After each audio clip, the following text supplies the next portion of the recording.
आप देख रहे हैं आपका अपना TV channel RJ रमझाझर।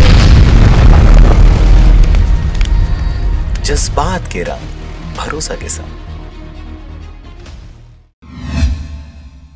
Ambedkar Jayanti पर छालीवुड अभिनेता को आपत्तिजनक पोस्ट करना पड़ा महंगा।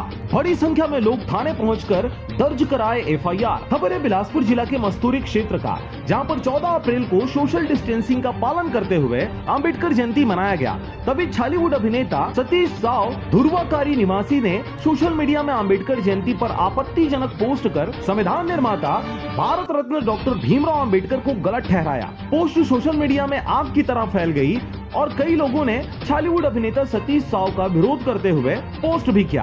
अंबेडकर अनुयायियों की माने तो पिछले वर्ष भी सतीश साव ने इसी तरह का आपत्तिजनक पोस्ट किया था, लेकिन माफी मांगने से लोग उनके खिलाफ कोई भी कार्रवाई नहीं करवाया था। लेकिन सतीश साव इस बचकानी हरकत से बाज नहीं आ रहा है, इसलिए क्षेत्र के सतनामी समाज के लोग सामने आए और सतीश साव के खिलाफ पचपेड़ी थाना में रिपोर्ट दर्ज करा दिया। साथ ही सतीश साव पर उचित कार्रवाई करने की मांग भी की गई है।